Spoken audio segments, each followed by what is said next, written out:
Listo, ahí debe verse en pantalla completa. ¿Me confirma si es así? No, solamente ahí se ve completa.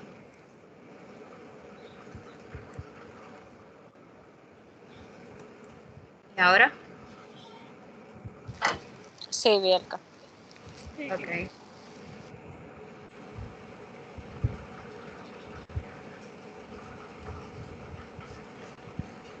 Pues todo suyo, doctora. Bueno, buenas tardes a todos. Creo que ya nos conocemos, unos cuantos que hemos estado en contacto con la parte de INTEC, de la parte del EMIC, y porque soy egresada de allá. Bienvenidos a todos los demás que no son de la universidad, sino que están aquí compartiendo esta horita académica. Vamos a hablar un poquito sobre linfomas. Recuerden que lo básico que queremos que se lleven de aquí no es que sepan llegar a diagnóstico, administración de quimioterapia, realización e indicación de radioterapia, no, sino que podamos identificar cuando un paciente podría tener un linfoma y cómo referirlo a tiempo. Inclusive, he tenido colegas que a nivel privado tienen este tipo de casos y lo tienen en su clínica, en su consultorio, y que estos niños se pueden ver beneficiados de muchos de los recursos que se ofrecen a nivel privado, como cuáles. A veces interconsultas más rápidas con los cardiólogos, evaluaciones anestésicas, biopsias, simplemente biopsias, toma de una zona ganglionar, no hacer más nada. Realización de tomografía, realización de radiografía de tórax, sonografía, laboratorios. Y muchas veces hemos llegado a orientar pacientes para que nos los manden de una forma más completa y más fácil de nosotros recibirlo a nivel hospitalario, porque son pacientes que se pueden beneficiar de su seguro médico o de las relaciones o de la posibilidad económica que tengan sus padres. O sea, no solamente pensemos en el niño pobre que llega en el Robert Rick Cabral, que nadie le puede dar ningún tipo de asistencia fuera de ahí, sino pensemos en un niño que está en el Centro Médico Dominicano, un niño de clase media que tiene su seguro médico, que viene con una serie de datos y sintomatología que lo vamos a ir viendo a continuación, y van a ver cómo hay muchas de las cosas que vamos a mencionar se pueden realizar en realidad por cualquier médico que tenga simplemente la noción, que sepa hacia dónde va dirigido y puede llegar el paciente y puede ayudarlo. De hecho, muchas veces más rápido que a nivel público, donde a veces inclusive por esto mismo de la pandemia, todo se ve más dilatado. Próxima, por favor. Ya va. ¿Por qué lo ponemos así? En alguna ocasión, en otra conferencia me tocó hablar sobre linfomas. ¿Qué pasa con los linfomas? Esos, como los tumores de Wilms, que son los tumores del riñón de los niños, tienen una característica muy específica, y es que a nivel pediátrico suelen tratarse de una manera integral, pudiendo recibir, aparte de todo lo que quiere ver con el cuidado operativo, que es el soporte que merece todo paciente que enfrenta una enfermedad amenazante a su vida, o sea, soporte holístico, puede verse beneficiado de una imagen, cirugía, algún tipo de cirugía, quimioterapia y radioterapia. Óigase, estamos dándole todo tipo de abordaje a este paciente. No tiene por qué quedarse solamente en uno. Próximo.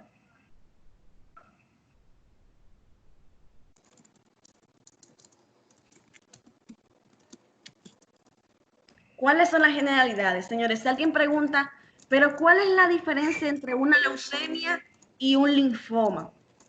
Podríamos decir que la diferencia se da en lo que es la fábrica de sangre del cuerpo. ¿Cómo se llama eso? Médula ósea. La médula ósea produce todos los elementos formes de la sangre, megacardioblastos, serie roja, serie granular, serie de linfocitos, todas las células madre que van a producir todas las células progenitoras de todas las líneas. De aquí que si tenemos un paciente que nos lleva exactamente con las mismas características, pero que tiene una presencia mayor de un 25% de infiltración en la médula ósea, pasa a ser una leucemia. Y si es menor de un 25%, pasa a ser un linfoma. Próximo. De aquí que vamos a tener, por ejemplo, si nos ponemos a ver, leucemias B y linfomas B. Si ustedes me preguntan, pero doctora, ¿cuál es la diferencia? Que cuando nos fuimos a ver la médula ósea de ese paciente, había menos de un 25% de blastos, o sea, de células malignas presentes en la médula ósea. De aquí que vamos a hablar un poquito sobre la epidemiología de los linfomas. Son la segunda causa de cáncer infantil en Latinoamérica. Se reportan 13% de casos nuevos en los Estados Unidos ocupando el cáncer. Ocupan el 10% de todas las neoplasias en los niños. La relación por lo general es 3:1, principalmente en varones, y una incidencia de 1 por cada 100.000 habitantes menores de 15 años. Próximo. Cuando hablamos de la epidemiología de los linfomas, vamos a tener que el primer lugar siempre va a ser ocupado en niños por la leucemia linfoblástica aguda. Las leucemias son el principal cáncer en niños, que si nos ponemos a ver las últimas publicaciones del National Cancer Institute, vamos a ver que ahora mismo en los Estados Unidos, y hablo de Estados Unidos porque son los que tienen la epidemiología más rigurosa por los registros de cánceres que tienen. Pero es algo que se está viendo también en México, en Argentina, en Chile, donde también los sistemas oncológicos de atención al niño son bastante rigurosos.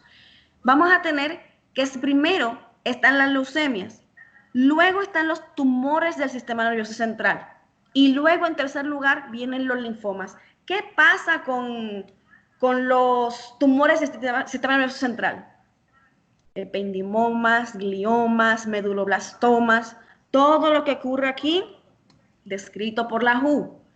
¿Qué pasa? Hay mucho subdiagnóstico y aún más en nuestros países. O sea, hay subdiagnóstico en países avanzados, imagínense en nosotros, donde el niño apenas empieza con el dolor de cabeza y empezamos a decir que son los ojitos que están mal y tenemos que ir al oftalmólogo.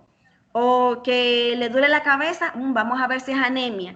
Y muchas veces en ese tiempo vamos durando muchísimo un periodo de investigación que puede ser crucial en el diagnóstico del niño. De ahí que acuérdense lo de diagnóstico oportuno. La semana pasada nos tocó hablar un poquito sobre diagnóstico oportuno en la Sociedad Dominicana de Pediatría. La pueden buscar en la conferencia o les podemos mandar el link por el AMSA. Tenemos que tener presente varios signos cuando hablamos de cáncer infantil, signos que podrían hacernos pensar que algo no va bien. Próximo. Recuerden algo, y me acuerdo yo porque yo di oncología en INTEC, patología, anatomía patológica, histología, y la mayor parte del programa va enfocado a lo que son los adultos. En realidad, ya luego de que uno sale de la carrera de medicina y cuando uno entra a pediatría inclusive, yo me formé como pediatra en el Robert Rick Cabral, no es normal uno pensar en que pueda ser cáncer. El problema es que uno cree que al niño no le da cáncer. Uno no suele pensar mal. Uno suele pensar que es un absceso, que es una tuberculosis, que es una infección, que es cualquier cosa, un hematoma, cualquier cosa menos un cáncer. De aquí que vamos a tener que obviamente sabemos que los cánceres están ligados a varias teorías infecciosas, genéticas, por inmunodeficiencia, por síndromes. De hecho, la teoría que más está avalada ahora para la producción y etiología del cáncer es la etiología viral. O sea que vamos a ver con esto próxima del coronavirus. En realidad vamos a ver esto que es nuevo, cómo va a ser un impacto de aquí a 5, 10 años, cuando empecemos a ver los verdaderos resultados de qué fue lo que produjo el coronavirus en nosotros. En nosotros no, que somos viejos, en los niños. Vamos a ver que posiblemente todos esos cambios que se han encontrado ahora de Kawasaki-like, respuesta inflamatoria sistémica, quién sabe si el día de mañana puedan ser génesis de posibles nuevos cánceres. Un poquito de próxima. Humor oncológico. Entonces, ¿qué es lo que pasa? Signos y síntomas en cuanto a los linfomas. Vamos a tener lo que en argot dominicano se le dice la seca, la reuma, los ganglios inflamados. Algo importante con los linfomas suelen ser estas bolas que llegan y que no duelen. Puede que inclusive sean bolas que hasta lleven meses y años creciendo, deformándole el cuellito a los niños. Menciono el cuello porque es el principal lugar donde aparecen las adenopatías de los pacientes con los linfomas, región cervical bilateral y supraclavicular. Y estas masas son indoloras, son gomosas, no dolorosas, se suelen, inclusive muchas veces está la historia de que le sube y le baja. No, esto es algo que hay que investigar. ¿Qué pasa con las axilas, señores? Yo creo que si ustedes se empiezan a hacer un recuento de cuántas axilas ustedes han investigado en la carrera de medicina, son pocas. ¿Cuántas veces cuando nos ponen una tomografía de tórax nos fijamos en los huecos axilares? Son pocas. Craso error. Y esto también yo me vine a dar cuenta en oncología pediátrica, que la axila tenía un gran peso diagnóstico, porque inclusive para estadificar o colocar un X tipo de riesgo a un paciente, tenemos que tomar en cuenta todos los lugares donde hay adenopatías en nuestro cuerpo, el sistema ganglionar. Vamos a la pérdida de peso inexplicable, fiebre y sudoración profusa. Todos síntomas sistémicos que están relacionados a varios tipos de interleuquina 1, interleuquina 6, factor de necrosis tumoral, como lo vamos a ver más adelante. Próximo. De aquí que seguimos teniendo varios síntomas más que pueden ocurrir según el tipo de linfoma que tengamos. Vamos a tener dos principales tipos de linfomas, los Hodgkin y los no Hodgkin. ¿Cuál es la diferencia? Vamos a ver la franja naranja. Se da los Hodgkin de mayor frecuencia en adolescentes, pero ¿qué pasa? Vámonos un poquito a la epidemiología que ocurre más local a nivel latinoamericano, que ya tenemos algunas referencias.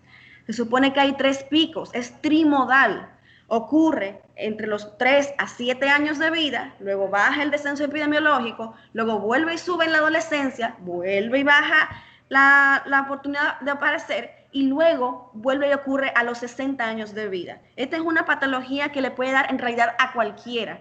De aquí que si ponemos a lo mejor a funcionar nuestra memoria, vamos a ver que tenemos adultos que tienen linfoma de Hodgkin. Algo característico es que de un crecimiento lento, progresivo. Dice máximo de 4 semanas. Señores, aquí es donde salen todos los casos que van a los famosos libros pediátricos, porque hemos tenido linfoma de Hodgkin de 2 años de que se da el diagnóstico. O sea, cuando tenemos un paciente que ha estado rebotando de médico en médico, creyendo que es tuberculosis, o tomando la famosa biopsia PAF, la dirigida por imagen o simplemente un TrueCut, señores, eso en oncología no nos gusta mucho los oncólogos. ¿Por qué? ¿Qué pasa? Cuando metemos el TrueCut y salen las células a través de ese bisel que es bastante pequeño, las células se van rompiendo. Dentro de un momento yo les voy a enseñar cómo son las células del linfoma de Hodgkin o las células del linfoma de Burkitt. Si esto lo hacemos con una jeringa que sea pequeña, muchas células se van a romper. De ahí que salen los famosos falsos negativos. No, la patología no dio nada, no es oncológico. No, sí era oncológico. Lo que pasa es que nos fuimos a una biopsia cerrada, lo cual no se debe hacer, se debe de evitar cuando se piensa de malignidad. Debemos de tratar de hacer la biopsia a cielo abierto. De aquí que vienen los falsos diagnósticos donde uno cree que no era cáncer. Características ganglionares, pétreas, conglomerado no doloroso, como dijimos hace rato. Tenemos que ver el cuello, el tórax, el abdomen, pelvis, en fin, es un scan completo que le vamos a hacer al paciente. Puede acompañarse de esplenomegalia y los famosos síntomas sistémicos, fiebre, sudoración, afectación medular, por ejemplo, de un linfoma de Hodgkin. Vamos a tener anemia, que es algo muy importante, una hematología que se va a derivar hacia granulocitosis, porque va relacionado a las células granulares del cuerpo. Vamos al linfoma no Hodgkin, que es mucha clasificación, muchos diferentes tipos. Se da en preescolares y escolares, esto es así, se ve principalmente entre los 2 y 5 años de edad. Ya luego vamos a tener otro tipo de linfomas, eso es el Burkitt. En los adolescentes podemos tener los linfomas no Hodgkin, que son linfoblásticos. Son de mayor, rápido y progresivo crecimiento. suelen tener ganglios satélites. También se puede ver en cualquier parte del cuerpo. Algo muy importante es que los linfomas que no son Hodgkin, siempre vamos a ir a buscar una célula específica se llama L3 o célula vacuolada. Más adelante se lo enseño. Y también pueden existir los síntomas sistémicos. Próxima. Porque recordar que los síntomas sistémicos son como si fueran síntomas de un síndrome paraneoplásico. O sea, cuando una persona tiene diferentes rasgos en su cuerpo que nos hacen pensar que algo no va bien. Obviamente, la historia clínica siempre va a tener repercusión. Ya si vimos la slide anterior, vemos que uno crece rápido y el otro crece más lento, que uno no duele y que el otro puede dar dificultad al movimiento de la mandíbula, dependiendo de dónde aparezca el no Hodgkin. Van a ver las pruebas de laboratorio, los estudios de imagen y las pruebas especializadas que obviamente que se realizan cuando ya el paciente va siendo derivado al oncólogo. Próximo. Inclusive, como le decía anteriormente, hay pacientes que nos lo han adelantado a nivel privado o en otros centros y llegan ya bastante adelantaditos hasta con su biopsia hecha y los bloques de patología ya sacados. O sea, cuando la gente está orientada y todos sabemos cómo debemos de manejar los casos, en realidad es que una persona de fuera no pueda manejar un caso oncológico, es que lo haga adecuadamente.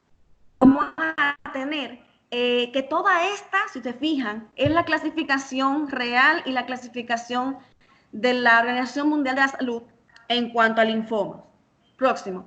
Obviamente, todos estos son los que existen, no son todos los que vamos a ver en esta presentación, porque vamos a elegir los que son principales, que es el Hodgkin, y de los no Hodgkin, el linfoma de Burkitt. Próximo.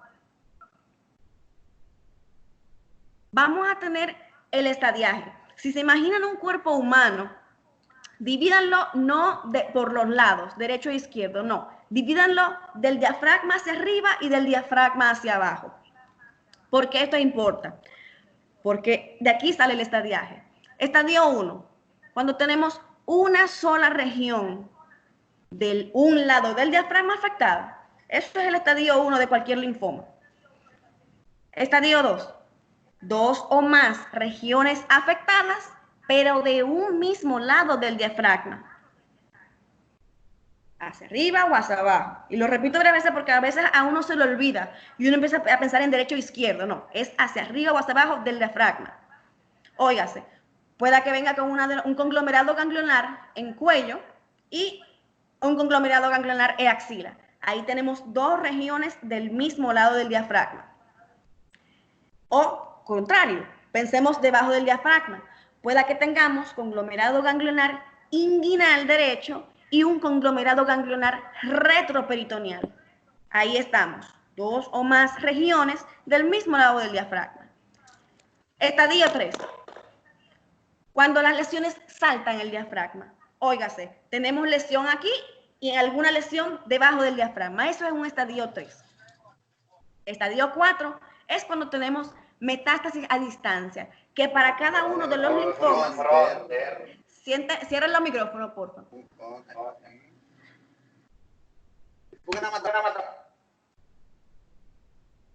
Vamos a tener que cuando...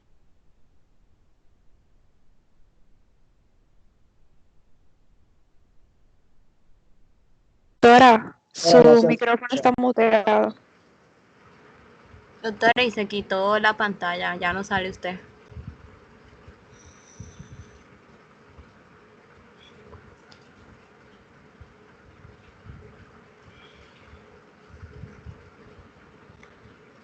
La pantalla sí está, ella la que está en mute, también me aparece la pantalla, pero la doctora sí está en mute. Déjenme decirles. ¿Ahí me escuchan? Sí, ya se escucha. Ahora sí. Genial. Ahora sí. Ok. ¿Dónde nos quedamos? ¿En el estadio 4? Sí, en estadio 4. Ok. Eso lo vamos a ver más adelante, porque dependiendo si es Hodgkin o Burkitt, vamos a tener un estadio 4 en específico, ¿de acuerdo? Próximo. Hay que saber que todo esto, señores, viene de la célula B, de alteración del centro germinal de la célula B. Ahora vamos al tratamiento, volvemos a pensar en el famoso laberinto, donde cómo se trata a un paciente con linfoma. Adelante. Y vamos a tener que, dependiendo del tipo de linfoma, vamos a tener el tipo de tratamiento. Ahora, próximo, vamos a ver un poco sobre el linfoma de Hodgkin. Vamos a tener que desde 1666 y 1832 se viene hablando sobre el tema de Hodgkin. En realidad fue descubierta esta patología por Malpighi, pero el doctor Hodgkin patólogo, fue quien le dio el nombre. Se encuentra que en comparación con otros cánceres tiene una alta tasa de curabilidad, 80 o 90%, y dirán ustedes, no, pero eso en Estados Unidos. No. Aquí la curva de sobrevida en el Robert Rick Cabral a los 5 años y 8 años del linfoma de Hodgkin de bajo riesgo y de riesgo intermedio está en 100%. O sea, eso es un número excelente que se puede comparar, digamos, a la gente de los altos países que dan rituximab, cosa que nosotros no damos por ser un medicamento caro e inasequible. Ya obviamente un linfoma de Hodgkin, estadio 4, digamos que está en un 85% de sobrevida. Nada mal para ser un país tercermundista como lo somos. ¿Qué pasa con el famoso tratamiento de los linfomas? Ustedes tienen que saber, porque esto ya creo que ya se vuelve cultura general, el famoso ABVD. Una B alta y una B chica. La pueden googlear ahora mismo y van a ver que es el gold estándar en cuanto a tratamiento del linfoma de Hodgkin. Es el protocolo inventado por los italianos, del doctor Bonadonna y sus colegas en el 1960. Ningún otro protocolo ha podido quitar al ABVD. Sí lo han podido complementar con otros fármacos, sí lo han puesto con otros, lo han mejorado, lo han doblado, pero nunca han podido quitar de la base de tratamiento la famosa composición ABVD. Próximo. En esta gráfica, si ustedes ven, que son gráficas que muestran la realidad del Robert Rick Cabral, nuestros linfomas ocupan el 13%, justamente como dice la literatura internacional de los Estados Unidos principalmente, en el Robert Rick Cabral. Esto es literatura del Robert Rick Cabral, los cuadros que ustedes ven al lado. Vamos a tener que epidemiológicamente ocupan el 6%. Recuérdense que nos fuimos a linfoma de Hodgkin solamente. Comprende el 6% de los cánceres pediátricos y es el tercero en niños. Hay predominancia varón-hembra y es raro en menor de 5 años. De aquí que volvemos a nuestra realidad. Eso es lo que nos refiere la literatura internacional, donde hay veces que los países en desarrollo no tienen tanto hacinamiento y el virus del Epstein-Barr, por ejemplo, que está sumamente ligado en más de un 55-60% de los casos al linfoma de Hodgkin, que se da por el hacinamiento, no está tan presente.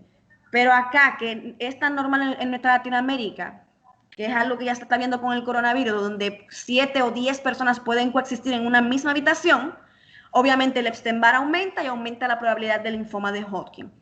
Lo que nos dice aquí esta gráfica es que la mayor parte de los pacientes ahora mismo del Robert Rick Cabral son 54% femeninos y la principal edad al diagnóstico es entre los 8 y 18 años de edad. O sea, para que vean, con todo y todo que yo estoy dando la explicación de que no nos ajustamos por ser países tercermundistas, sí entramos en lo que dice la definición internacional. Próximo. Obviamente, como todo cáncer, se supone que hay una predisposición genética mayor si un miembro de la familia lo tiene. En el linfoma de Hodgkin se detecta que los hermanos que tienen un linfoma de Hodgkin tienen de 2 a 5 veces más probabilidades de tener este tipo de linfoma. Está asociado a enfermedades inmunológicas como el lupus, la artritis, la gamma-globuleminemia, ataxia telangiectasia, etc. Lo que vimos del Epstein-Barr virus, y de hecho ya ese número aumentó. Vamos ya por encima de 60-65% de correlación. Y lo que les explicaba hace unos minutos, que tenemos varios picos de predominancia epidemiológica, debajo de los 5 años en la adolescencia y encima en la adultez. Tenemos que ahora mismo la mayor parte de los pacientes que asisten del linfoma de Hodgkin al Robert Rick Cabral son de zona urbana, el 90%, y vienen en su mayoría de Santo Domingo. Obviamente estamos aquí, es el principal hospital pediátrico de la República Dominicana y de Santo Domingo, y tomamos los pacientes de la región este y de la región sur. ¿Por qué? En la región norte tenemos otro hospital, que es el Arturo Grullón, que tiene un programa hermano en oncología, donde también llevamos los mismos protocolos y se ofrecen casi que las mismas cuidados holísticos del paciente, porque tiene un aval de una fundación. Próximo.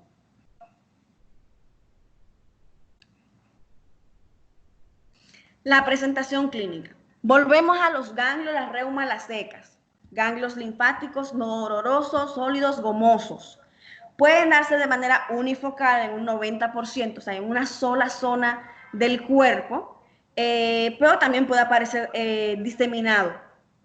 El 80% se presenta como adenopatía supradiafragmática. Cuello y axila son las principales. Y existe un compromiso mediastínico de un 76% de los adolescentes. Si alguien estuvo presente en la conferencia que dimos de urgencias oncológicas y recuerda el síndrome de vena cava o presión y ve esta radiografía de tórax, puede ver que existe una gran probabilidad de que los pacientes con masas mediastínicas que excedan el 1/3 del estrecho torácico, o sea, más de un 33%, tienen una facilidad de presentar síndrome de vena cava superior. Entonces vamos a tener que el 33%, uno de cada 3 de los pacientes va a presentar síntomas B, que obviamente uno solamente dice sudoración, fiebre y disminución de peso, pero eso está totalmente descrito. Fiebre por encima de 38 grados Celsius, inexplicable, persistente, recurrente, una pérdida de peso inexplicable, mayor de un 10% en los últimos 6 meses, y una sudoración que no es simplemente sudar porque hace calor, es que empapa la cama literalmente. Próximo.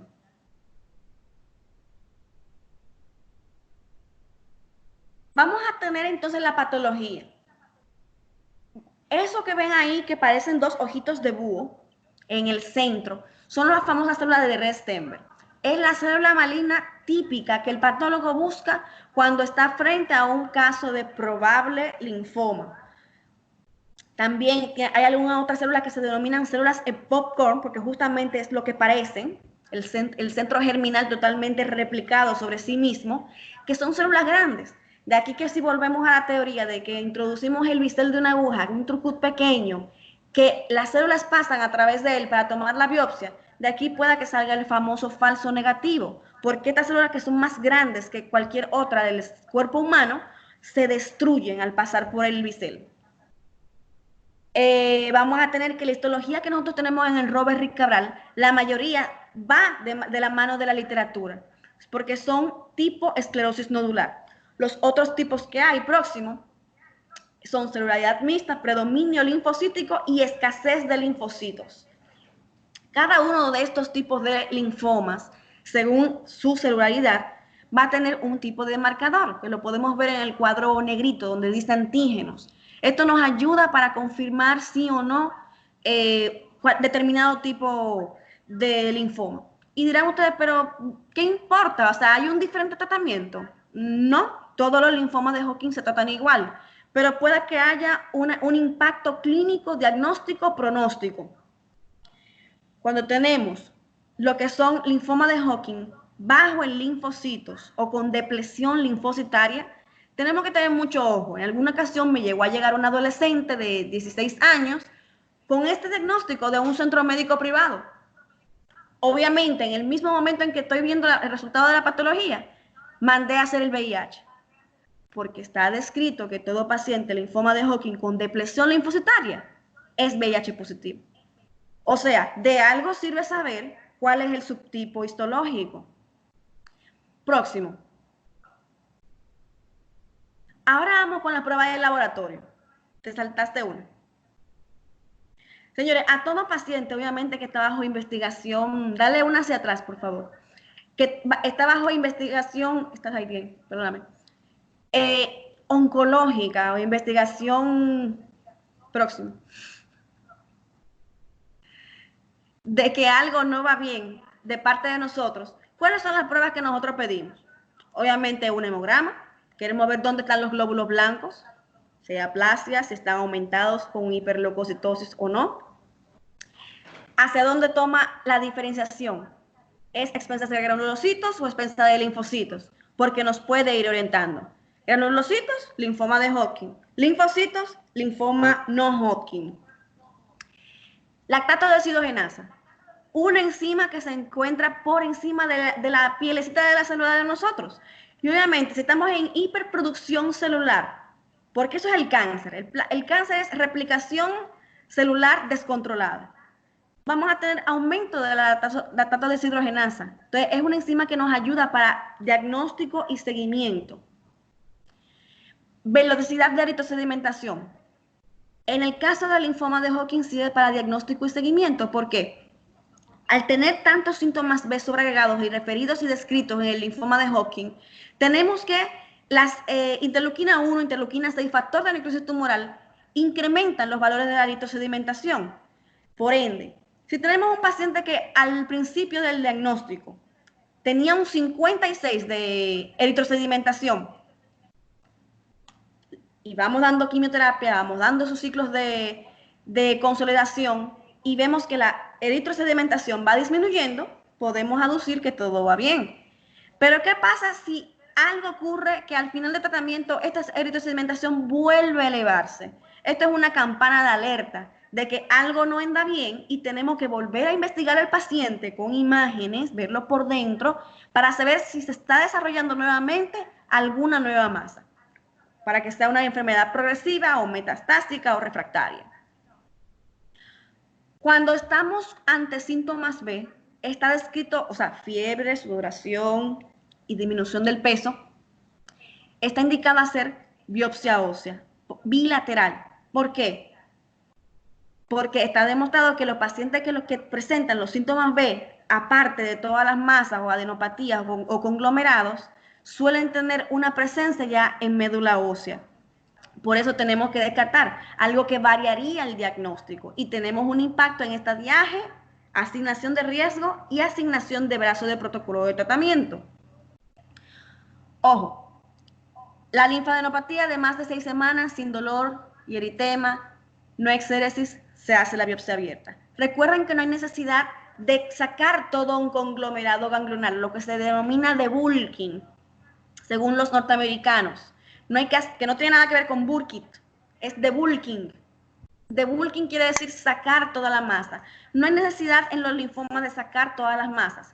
Con que tengamos un buen rastreo ganglionar del paciente en una biopsia abierta, podemos tener un diagnóstico oportuno. Próximo.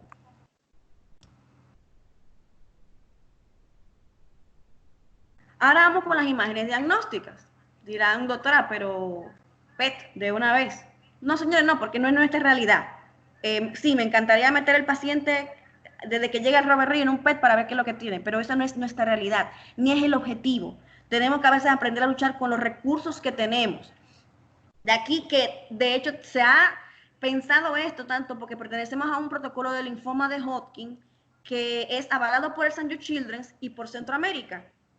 Pero aún tenemos países que ni siquiera tienen tomografía todo el tiempo del año. Entonces, ¿qué se ha hecho? Se ha readaptado este protocolo para poder funcionar con inclusive radiografía de tórax y sonografía abdominal. ¿Por qué? ¿Qué es lo que estamos buscando? Conglomerados ganglionares, los cuales se puede evidenciar el conglomerado ganglionar bulky medastínico en una simple radiografía de tórax, una sonografía abdominal para ver si hay algún conglomerado retroperitoneal. Obviamente, si tenemos a disposición tomografía, lo ideal es hacer tomografía contrastada de cuello, tórax y abdomen con pelvis para poder identificar cualquier lesión. Dirá usted, ¿pero por qué es importante? Porque dependiendo del número de lesiones, asignamos estadio, asignamos riesgo y asignamos el brazo de tratamiento. Y de hecho, en base al hecho tumoral del diagnóstico, podríamos pensar en dar una futura radioterapia. O sea, por eso tenemos que tenerlo todo bien delimitado al principio. Y aparte, es muy básico poder uno hablar con los padres cuando uno da un diagnóstico, poder enseñar dónde está ahora mismo la enfermedad. Y de hecho, cuando hacemos la evaluación del paciente, digamos a los 2 ciclos, 4 ciclos, etcétera, es muy lindo también poder hacer una tomografía de control y poder enseñar a los padres, mire, la tomografía que tenemos aquí, estos ganglios en cuello y estos ganglios en tórax, ya han desaparecido en esta. O sea, sí me parece algo muy válido por todo sentido. El PET scan, obviamente, imagen de última generación, lo ideal, pero tenemos que saber que podemos trabajar con otro tipo de herramientas. Próxima. De aquí que volvemos. Ustedes están hasta ahora mismo, aquí es donde entra, digamos, el oncólogo.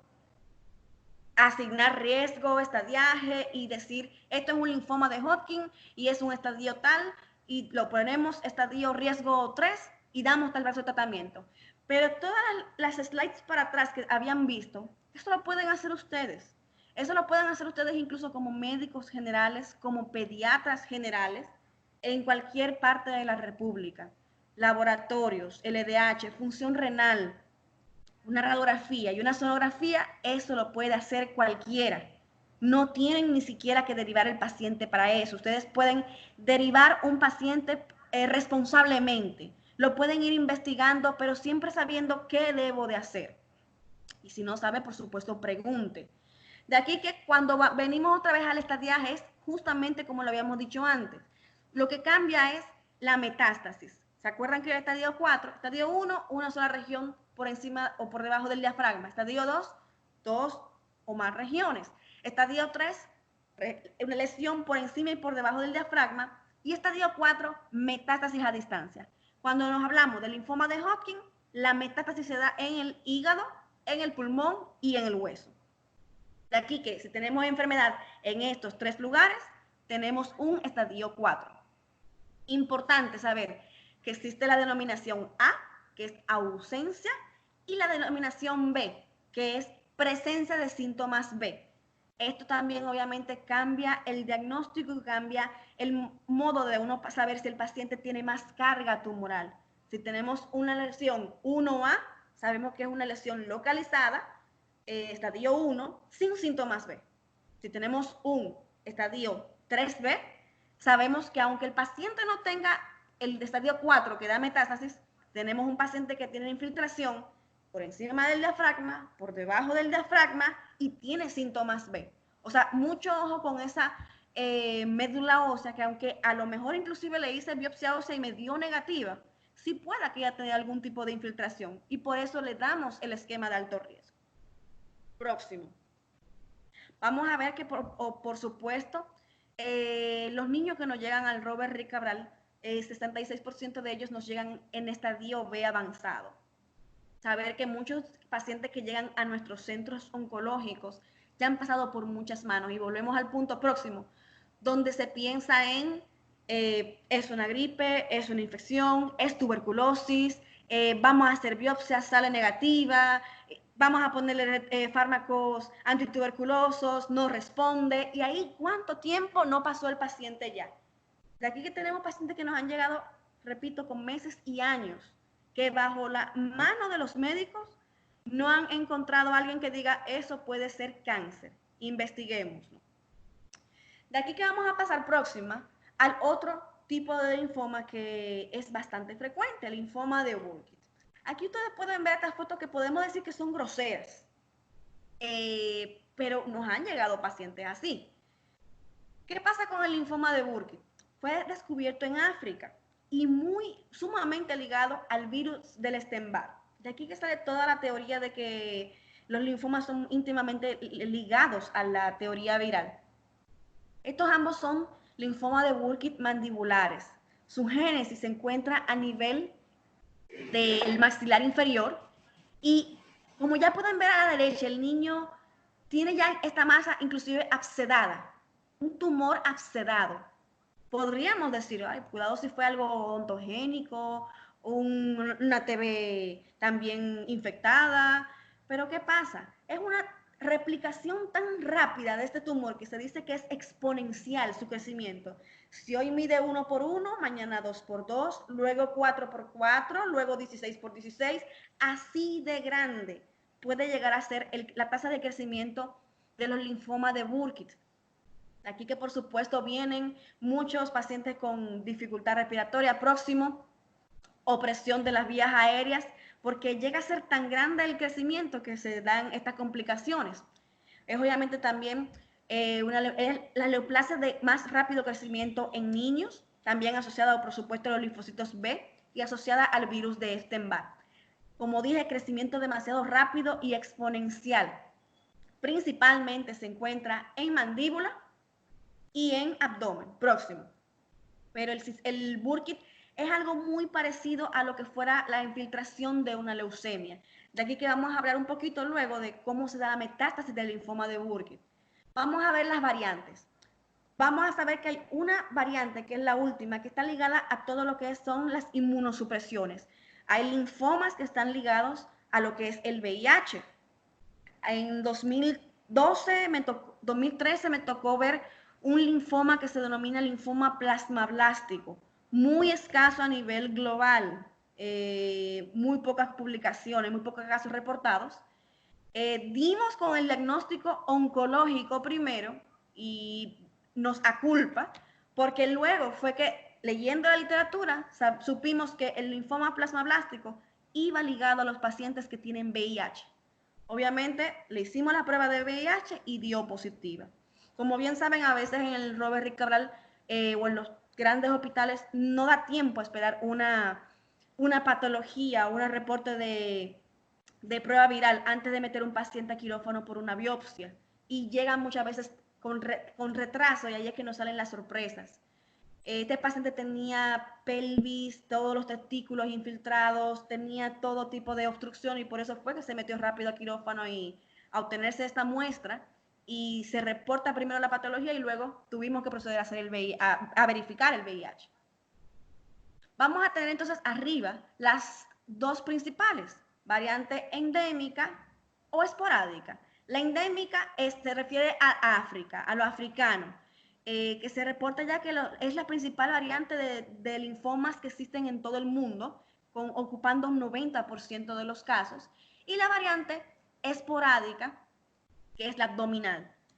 Alguien pudiera pensar que aquí, que con eso de que nuestra etnia es muy ligada a la raza negra, la gente pudiese pensar que aquí todos los casos son de linfoma maxilar, mandibular, y no es así. Increíblemente, el 80% de los casos son abdominales. Próximo.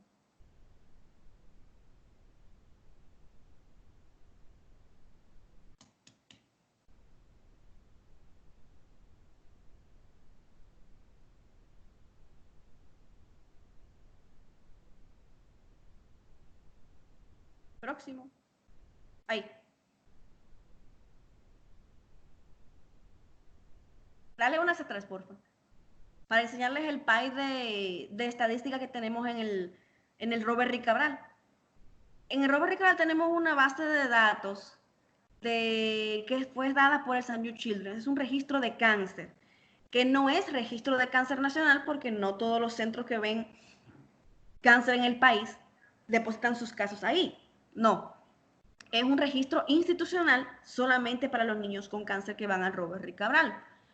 Vamos a tener que en todos estos años la incidencia es tal cual nos dice la literatura. Se habla de un 13% de la posibilidad de linfomas a nivel internacional. Aquí tenemos un 12%, de los cuales 6% son Hodgkin y 6% son no Hodgkin. Próximo.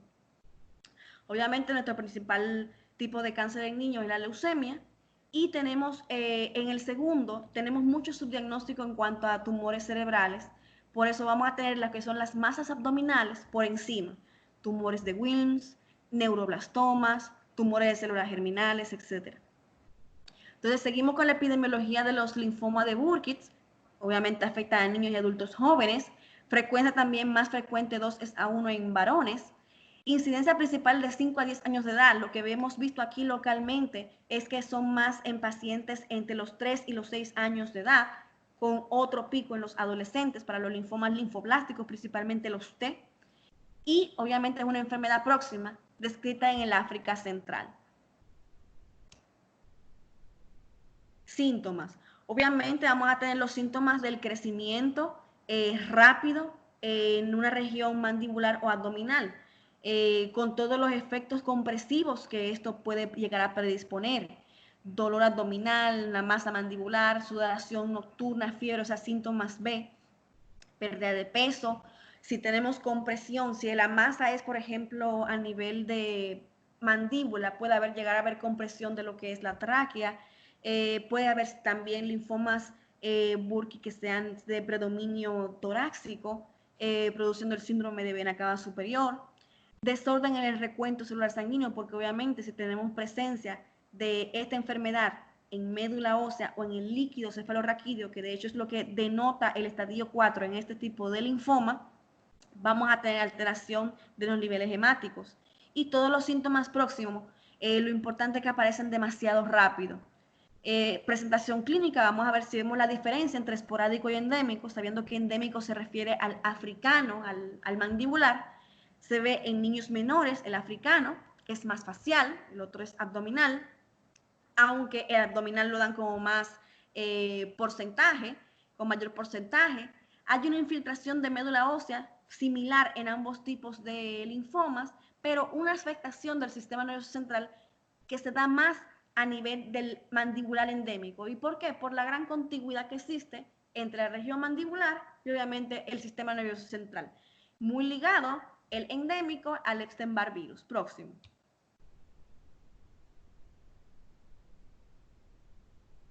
Diagnóstico. Hasta ahora este es un paciente que está en un consultorio de una UNAP o del Hospital de La Vega, de Barahona, donde llega con esta masa y los médicos pueden hacerle ya sus laboratorios. ¿Cuáles le harían? Por supuesto su hemograma, porque si sabemos que puede haber infiltración de este linfoma médula ósea, podríamos encontrar anemia, por ejemplo, o una derivación hacia el lado de los linfocitos. Podríamos hacer, si se acuerdan de cuando hablamos en EMIC de urgencias oncológicas, una masa que crece rápido es una masa que está en constante destrucción, de ahí que a veces se abscedan. Y por eso podemos tener la gran alta tasa de necrosis produciendo el síndrome de lisis tumoral. O sea, ustedes allá en Barahona le pueden hacer su ácido úrico, su fósforo, su lactato deshidrogenasa si está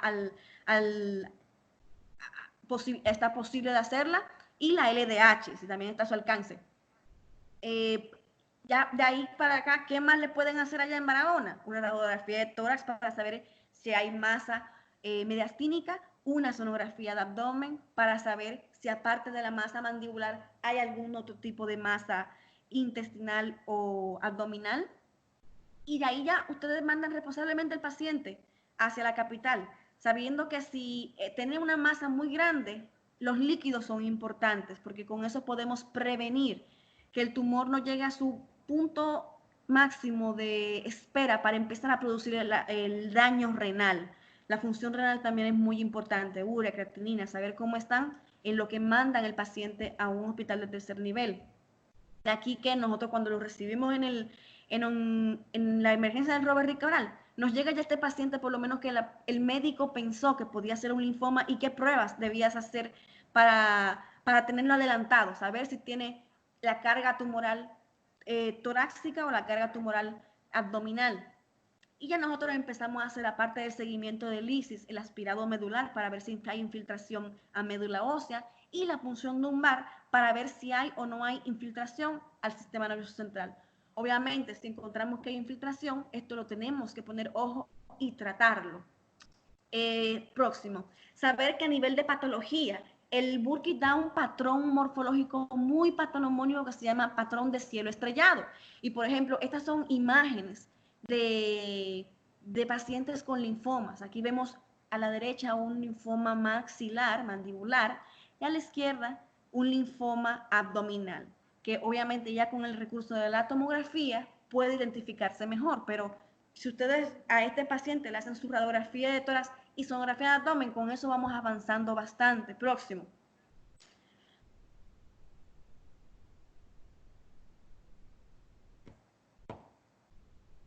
Este es el patrón de cielo estrellado, que se refiere a las múltiples capas celulares que decimos que están en crecimiento exponencial, que van haciendo apoptosis y se van muriendo, van necrosando. Y esto se define a sí mismo, se asemeja a una noche de estrellas, a razón de las inclusiones espaciadas por los macrófagos y las células muertas. Entonces, esto es algo que es muy fácil de identificar cuando, por ejemplo, le decimos a nuestros cirujanos, en el Robert Cabal tenemos un comité de tumores donde discutimos todos los casos que pueden lucir oncológicos, y tomamos una impronta de la masa. ¿Qué es una impronta? Cuando con una laminilla, una simple laminilla de esas transparentes del microscopio, sobamos la masa contra la laminilla, la coloreamos y lo vemos al microscopio. Muchas veces esto es lo primero que vemos y esto ya nos dice que es un linfoma de no Hodgkin y posiblemente un linfoma de Burkitt próximo.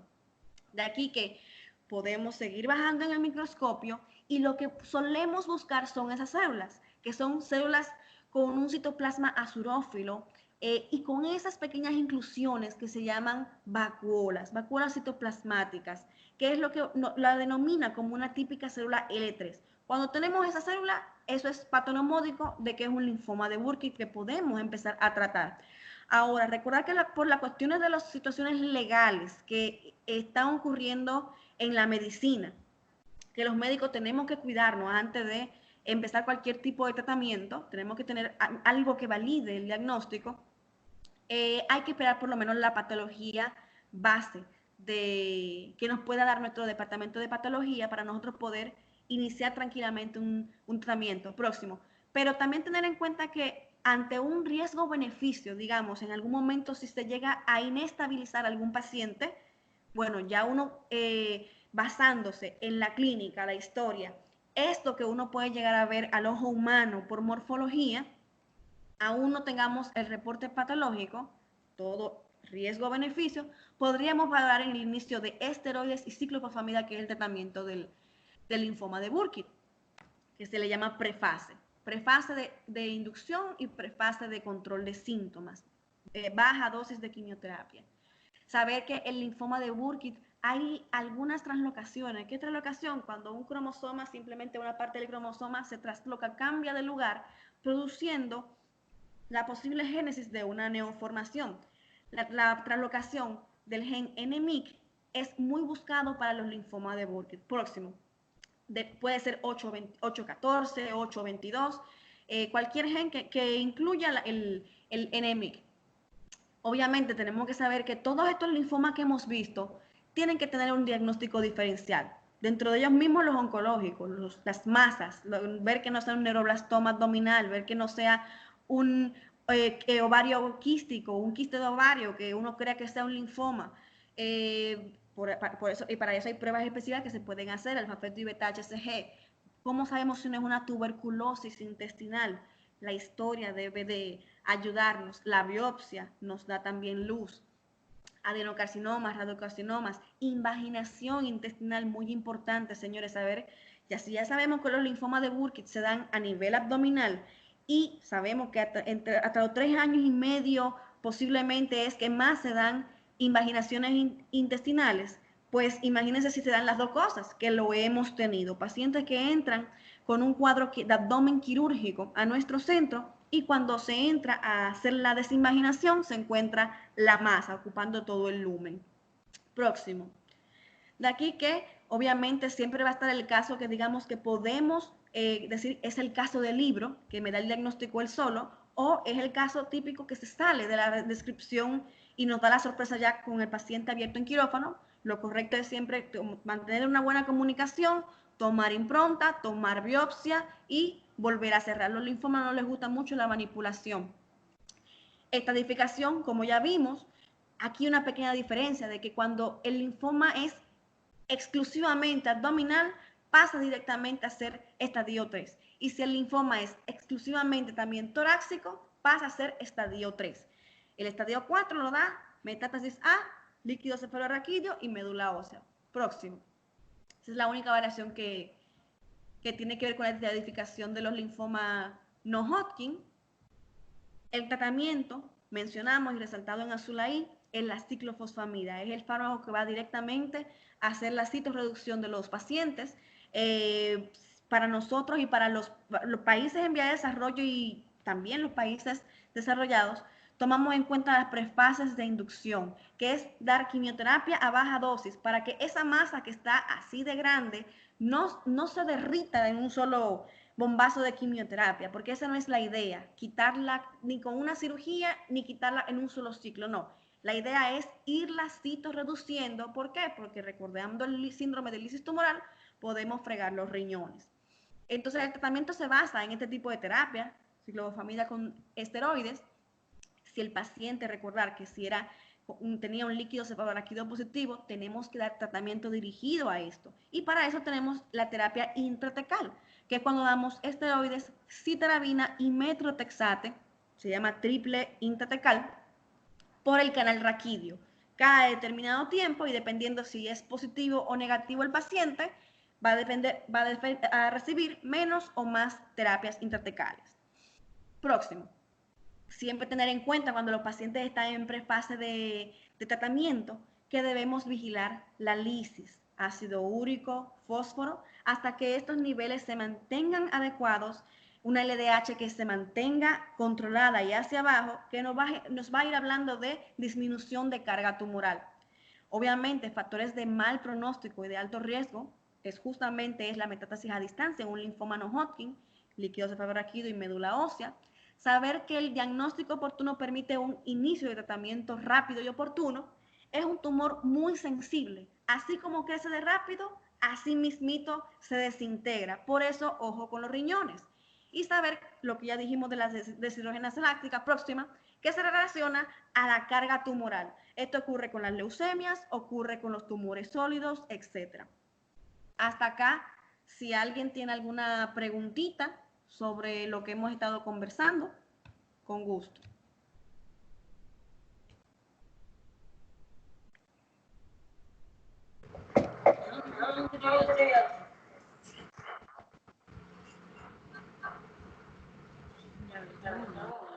Si quieren la escriben por el chat y me la ponen por ahí, que estoy viendo el chat, o abren su micrófono y la comentan. ¿Alguna duda, curiosidad que tengan? Doctora, hay una pregunta en el chat. Entonces no lo estoy viendo. Dímela, por favor. Pardo Nieves pregunta que por qué el linfoma linfoblástico está tan ligado al VIH. No. Todos los linfomas no Hodgkin, en realidad, los no Hodgkin, están muy ligados al VIH. Tiene que ver con el tipo de celularidad. Si tú te pones a analizar los linfomas de Hodgkin, son linfomas ligados a una celularidad B, pero a células muy específicas, como la red Stenberg o la célula de popcorn, que es una variación muy específica de la célula. En cambio, el resto de todos los linfomas, que son la gran cantidad de linfomas, son los que están más relacionados todos con el VIH, todos. O sea, no es que hay unos más que otros, no, sí. Sabemos que el Burkitt, y aparte por la edad, no sé cómo será esa relación en adultos, en realidad, pero sé que en niños, acuérdate que los niños son cuerpos que van creciendo. Hasta los 21 años el niño crece, hasta los 23 años, y la niña hasta los 21 años. Un cuerpo que está en crecimiento tiene mayor probabilidad de que una simple célula se derive hacia transformarse neoproliferativamente y producir cáncer. Pero en pacientes con VIH, por ejemplo, en países organizados, entran en sistemas de vigilancia, sistemas para ver que en algún momento no vayan a presentar algún tipo de malignización dentro de su cuerpo. En adultos no sé cómo esté la relación. Pero sí, indudablemente los no Hodgkin van más relacionados con del VIH que el linfoma de Hodgkin. Hay otra que dice que si la clasificación del linfoma va a afectar el pronóstico del paciente. Claro, volvemos otra vez imagínense el cuerpo humano cuando hablábamos de estadiajes. Imagínense que dijimos un estadio 1A. ¿Por qué? Porque el paciente solamente, que de hecho así nos han llegado, paciente que llega sin síntomas B, no fiebre, el niño lindo, pero la madre muy cuidadosa y dice, doctora, le encontré una bolita en la axila. Bueno, vamos a investigar esa bolita. Cuando hacemos el rastreo completo y hacemos la biopsia, dice linfoma de Hodgkin, esclerosis nodular. Pero era simplemente un estadio 1A, porque era un paciente que no tenía síntomas B y era una sola lesión. Hay tratamiento adaptado para ese tipo de riesgo. 4 bloques ABBD, si todo va bien, hacemos la evaluación, limpio enfermedad, observación. Vámonos al caso grosero contrario. Y ni siquiera voy a llegar al metastásico. Vámonos al 3. Un paciente que tiene 6 meses con historia de pérdida de peso, sudoración profusa, fiebres intermitentes, no quiere comer, la madre la trae porque el niño tiene bolas en el cuello, que lo han estado investigando, hasta le hicieron biopsia, creyendo que era tuberculosis, pero la biopsia daba negativa. Pero digamos que no solamente cuando le hacemos la tomografía de tórax, vemos que esta masa que estaba a nivel cervical toca región supraclavicular y tiene un mediastino tomado. Al ser de tan lento crecimiento y los jóvenes, de a veces de adolescentes, con una complexión torácica mayor, muchas de esas masas torácicas pasan desapercibidas. Paciente sin disnea, paciente respira bien, simplemente tiene tremenda masa que llega a todo este lado y toma mediastino. O sea, ya estamos hablando de un bulky se refiere a gran cosa, un conglomerado ganglionar grande de un lado, del otro, y digamos que también tiene una región inguinal tomada por un conglomerado de 4 centímetros. Aquí saltó el diafragma, un estadio 3, y porque llegó con síntomas B, un estadio 3B. Obviamente a este paciente no le podemos ofrecer el mismo tratamiento que al paciente que le dimos un 1A, que eran 4 bloques de ABBD. No, a este paciente lo pasamos al alto riesgo, que lleva un protocolo más complejo, que se llama OEPA-COPDAC. Son altas dosis de quimioterapias, por lo general se tienen que dar ingresados, no ambulatorio. Tenemos que vigilar mucho lo que no haya neutropenia, que no haya complicaciones como tener que transfundir, infecciones, etcétera. Y obviamente, cuando los estadiajes nos sirven para darle diagnóstico a la familia. Un paciente 1A de estadiaje bajo riesgo, nos dice, señora, miren, en razón a la experiencia que tenemos aquí epidemiológica, todos los pacientes que han llegado como su hijo están vivos, 100% de sobrevida. Pero al otro caso, 3B, que sabemos que le vamos a ofrecer más intensidad y más toxicidad de quimioterapia y posiblemente radioterapia, no le podemos ofrecer lo mismo. Sabemos que vienen más complicaciones y, bueno, familia, o sea, en realidad hay mayor carga tumoral, mayor estadiaje, es un alto riesgo y el niño vamos a ver cómo evoluciona, porque esa es otra, medición de respuesta. Se tiene que medir respuesta para ver cómo el paciente va evolucionando durante el trayecto de la quimioterapia. El alto riesgo son 6 ciclos. Luego del segundo hay que hacer totalmente en el cuerpo del niño imágenes para ver cómo su cuerpo respondió. Entonces aquí obviamente el pronóstico va a disminuir. Tenemos que ser sinceros siempre con la familia, decirle, bueno, y aparte las familias son las primeras que llegan pidiendo números. A nosotros en realidad no nos gusta decir, tiene un tanto por ciento de sobrevida, no, eso es casi que jugar a ser dioses. Pero uno puede hablar en base a la epidemiología que ya no tiene reportada local. Nosotros tenemos, nuestro registro de cáncer funciona desde el 2003, o sea, tiene 17 años. O sea, nosotros ya sabemos cómo funciona una LLA de bajo, de alto riesgo aquí en la República Dominicana. Para eso nos sirven los datos, para poder nosotros decir en el presente lo que ha ocurrido en el pasado. Entonces sí, implica mayor carga tumoral, mayor riesgo y peor pronóstico.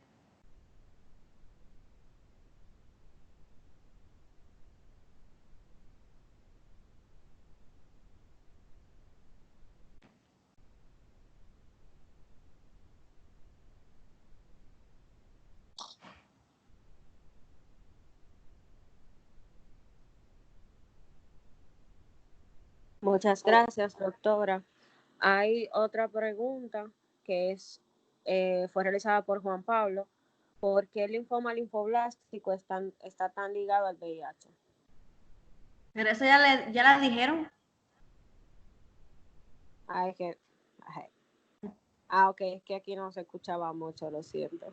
Muchas gracias, doctora. No hay más preguntas. ¿Dudas, curiosidades sobre cáncer en general, sobre lo que quieran? Doctora, yo tengo una pregunta. ¿Cuál es el tiempo aproximado que estos pacientes vienen recibiendo tratamiento? O sea, ¿qué tiempo va a durar más o menos ese paciente yendo allá al Robert Reed y siendo tratado? O sea, esos ciclos, esos 6 ciclos, ¿qué tiempo durante el año? O sea, ¿cuál es, a qué corresponde? Muy buena pregunta. Obviamente, cuando tenemos pacientes con bajo riesgo o estadios bajos, serán menos ciclos o ciclos más ambulatorios.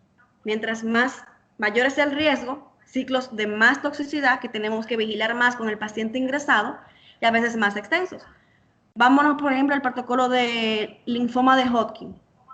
El famoso paciente 1A con una lesión sin síntomas B, 4 ciclos ABVD. ¿Pero qué quiere decir ciclo ABVD?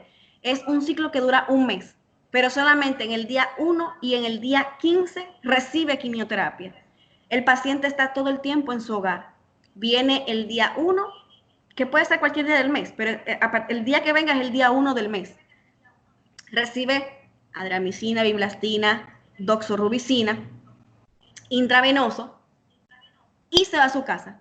Por lo general es un ciclo bastante tolerado por los pacientes, con poco efecto secundario. Luego nos vemos otra vez en 15 días, se vuelve a administrar ese ciclo y ahí ya tenemos el ciclo 1 completado. Óigase, un paciente estadio 1 va a cumplir 4 ciclos ABVD y fin de tratamiento. Empieza solamente observación. ¿Para qué sirve la observación? Para ver si hay una recaída de enfermedad. Vámonos a un riesgo intermedio. Reciben 2 ciclos más, óigase, 6 ciclos ABVD. Y lo que se busca es algo que se llama respuesta temprana, medición de respuesta temprana. Hacemos 2 ciclos completos, sabemos que va a durar 2 meses ambulatorio, hacemos imágenes. Dependiendo de cómo el paciente responda a su cuerpo, el porcentaje de enfermedad que haya presente en su cuerpo, obviamente si es por encima del 85% que se han borrado las imágenes nodulares que tenía él, las masas, los conglomerados, etcétera, eso es una muy buena respuesta total. Entonces, el paciente pasa a una consolidación de 4 ABVD más.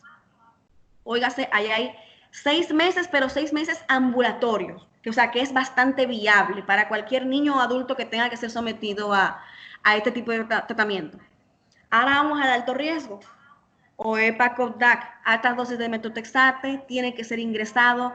Por lo general deben de recibir lo que se llama el famoso filgastrin, que es colonias que producen granulocitos para que ayudarlos a que la aplasia no sea tan profunda de secundaria a la toxicidad de la quimioterapia.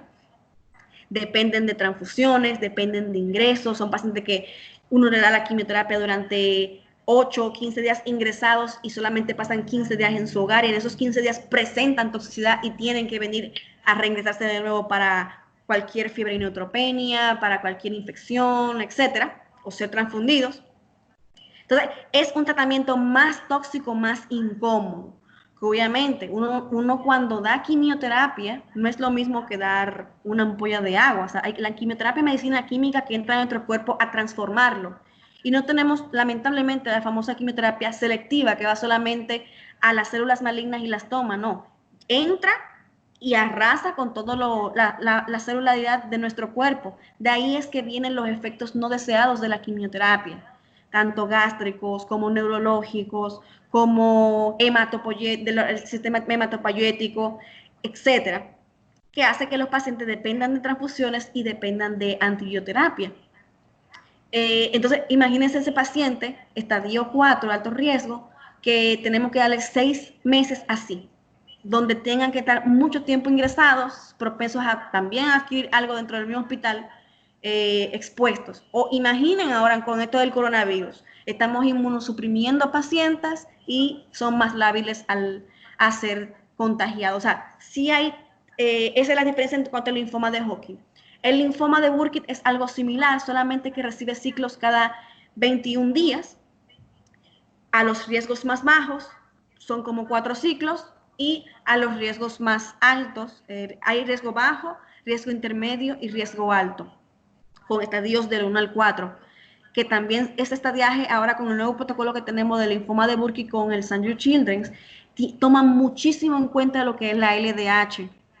Pacientes que duplican o tienen un número más elevado de ahí, de la LDH, son pacientes que ameritan una mayor intensificación de tratamiento. Oígase, de aquí la importancia de que muchas veces no creemos que esta simple prueba de laboratorio nos pueda dar tanta orientación para un estadiaje, una asignación de riesgo y asignar un esquema de protocolo. Son por lo general para los altos riesgos 7 ciclos de quimioterapia, más las prefases de control de síntomas, que duran 5 días cada uno.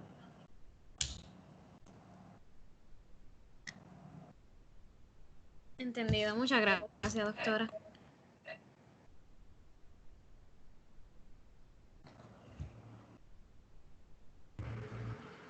Doctora, yo tengo una pregunta y es sobre si el equipo de patología que trabaja con ustedes tiene que tener, por ejemplo, alguna distinción con patólogos que trabajen muestras de adultos y más o menos cuánto tiempo dura una biopsia de ese tipo de linfoma en ser diagnosticada. Mira, tenemos fabulosamente, como te comentaba hace rato, yo creo que el comité de tumores más bello y más completo de la República Dominicana. Decir que en un chat tenemos presentes a los cirujanos, anestesiólogos, patólogos, imagenólogos, ortopedas, urólogos y todo el que tenga que ver con alguna especialidad quirúrgica, más hematología y oncología dirigiendo, viendo los casos en tiempo real, discutiéndolos, asignándoles. Ahora para el COVID no ha habido ni un solo retraso en operar pacientes. Todos los pacientes, gracias al equipo de cirugía del Robert Reed, se han estado operando. Pero al mismo tiempo que vamos discutiendo el caso, ya el patólogo va viendo el caso y lo va relacionando. Entonces, cuando se toma la muestra, por ejemplo, hoy mismo sucedió un linfoma posiblemente no Hodgkin abdominal, la doctora de inmediato vio la impronta, vio el cielo estrellado, pero no vio las células vacuoladas. Oiga, se puede hacer un linfoma de no Hodgkin, pero no sabemos si es Burkitt o no. O sea, puede que sea un linfoma linfoblástico de células B, abdominal. Entonces, pero ya el patólogo en ese mismo chat también vio que ya la muestra se tomó. Y por lo general, por ahí seguimos conversando y hablando sobre para cuándo la muestra. Hemos llegado a tener muestra en cuestión de 24 o 48 horas. Es algo que se ha logrado a través del tiempo. Esto no es algo de gratis, no es algo de que se da porque el sistema funciona. No. Hemos hecho y forzado a que el sistema funcione y hemos involucrado gente que ha llegado a entender lo que es el comité de tumores y lo que es un niño con cáncer. Saber que una cirugía de un niño con cáncer, todas son emergencias. Cuando nos referimos a diagnóstico, no me refiero a un second look, que a lo mejor puede esperar. Me refiero al diagnóstico que te va a decir, ya al haber sacado tu muestra, puedes empezar algún tipo de quimioterapia porque ya sacaste la muestra virgen del paciente y no vas a alterar su diagnóstico. Esto es algo que se ha venido trabajando de la mano de la Asociación Centroamericana de Oncología Pediátrica y de St. Jude Children's, que año con año nos ayudan a integrar una comisión del hospital, del Robert Reed, que viaja a un país de Centroamérica, o inclusive al mismo St. Jude Children's en Memphis, a recibir asesoría y entrenamiento especializado. Esto lo hemos hecho con psicólogos, trabajadores sociales, cirujanos, patólogos. O sea, ahora mismo se logró, inclusive esta misma semana se logró un soporte del St. Jude por más de $20,000, donde vamos a poder posiblemente tener inmunohistoquímica para determinados tipos de tumores. O sea, eso es un paso increíble para decir que en un hospital público de la República Dominicana, gracias a que tenemos una patóloga que entiende y se ha empoderado académicamente de este tipo de casos, un equipo de patología que se va a comprometer a realizarnos la inmunohistoquímica, que no es nada fácil porque hay que durar horas haciendo solamente un paciente, cosa que no tiene una reposición económica extra increíblemente. Sin embargo, ella se comprometió que si le conseguíamos los recursos, ella lo hacía. O sea, esto no es algo que simplemente se da por acto de magia, esto es algo que se viene hablando y tratando desde hace años. La doctora Rosanía Paulino, que era quien daba hematología en el INTEC, que fue mi maestra y la que levantó la hematología pediátrica del hospital, y aquí en la República Dominicana, fue la que empezó esta cultura de atención al niño con cáncer. Sí, alguien puede decir, pero son solamente el 1% de los cánceres en todo el mundo. Si contamos adultos versus niños, no, sí, lo entiendo. Pero, o sea, hay que entender que los niños son el futuro. El niño es cuando tú haces que un cuerpo sane, que un cuerpo se restablezca anatómicamente, fisiológicamente, con una buena ideología sociopsicológica, vas a tener un buen ser humano que a quién sabe si va a impactar de alguna manera el futuro de una nación, por ejemplo.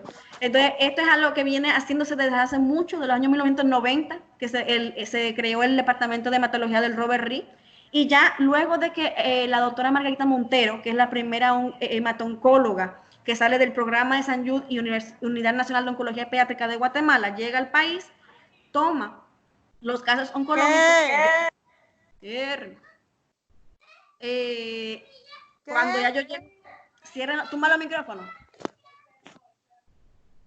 Cuando llegamos formados de Guatemala, simplemente seguimos con esta parte y nos apropiamos de lo que son las clínicas de linfomas.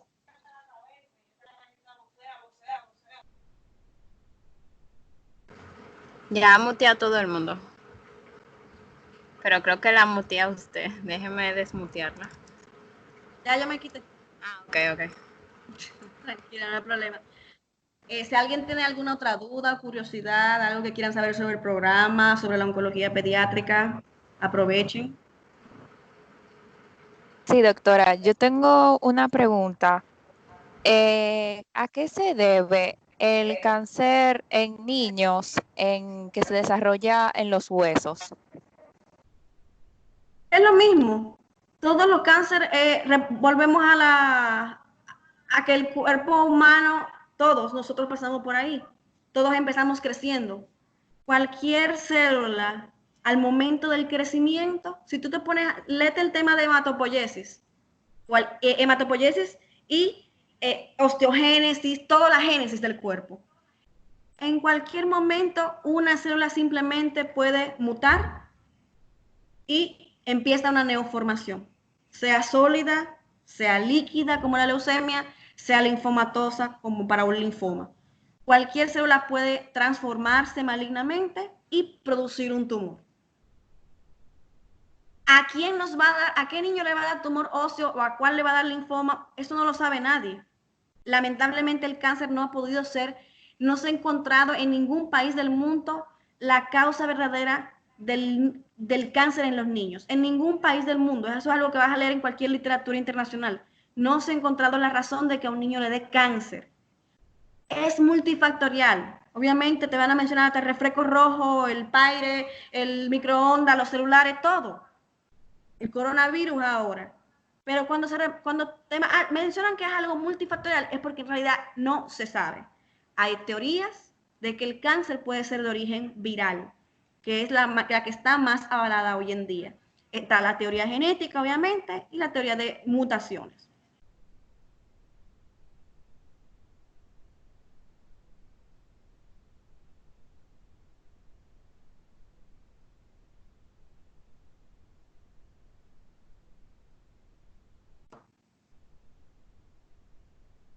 ¿Alguna otra pregunta?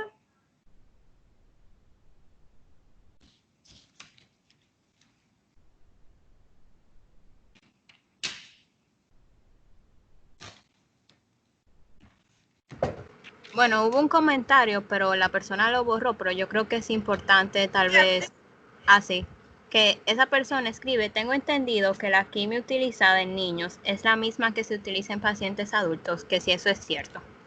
Sí, claro. Es la misma. ¿Cuál es la diferencia? Hay muchas cosas que hacen diferencia. Y esa es la gran gracia de los cánceres en los niños. Siguen siendo curados. Un niño se cura con medicina de primera generación. ¿Qué primera generación? La ciclofosfamida, el metotrexate, la vincristina, fueron los tipos de quimioterapia que más rápido se descubrieron en los años 1840, 1850. Nuestros niños siguen recibiendo ese mismo tipo de quimioterapia. El asparginasa, ciclofosfamida, ifosfamida, platinos, que son frascos baratos. Es una quimioterapia barata y asequible. Y es lo mismo y se puede dar en adultos, solamente que los adultos son más refractarios al cáncer. Por eso han tenido que seguir buscando segundas y terceras líneas de manejo con fármacos de estos que son ya bastante producidos y bastante caros.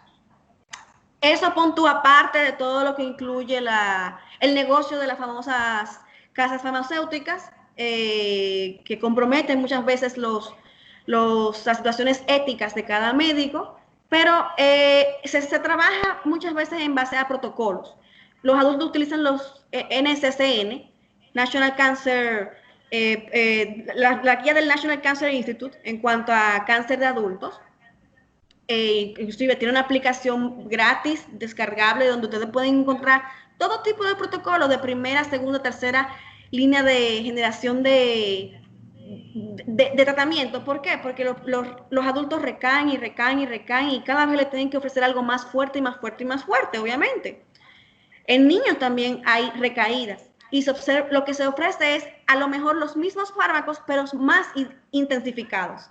Mayores dosis, infusiones más largas, que permitan mayor toxicidad del cuerpo y mayor control de la enfermedad. Pero sí, si nos fuéramos en términos netos, la quimio de los adultos puede ser utilizada alguna en niños y viceversa. Lo que va a diferenciar mucho en pediatría, todo lo calculamos. Peso, talla, superficie corporal. Y en base a eso, prescribimos determinados fármacos.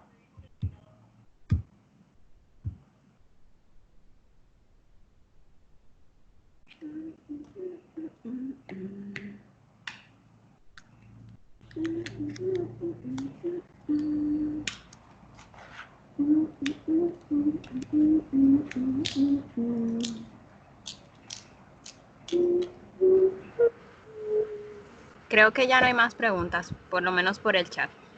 Genial, perfecto. Pues un placer haber compartido con ustedes. Ojalá alguien se motive a seguir aprendiendo de oncología pediátrica, a seguir leyendo, a afianzar, no se crean todo lo que les dije, busquen un libro, confirmen, vean si lo que dije fue verdad o mentira, hagan eso con todos los expositores. No crean que porque uno está aquí habla solamente verdades. Siempre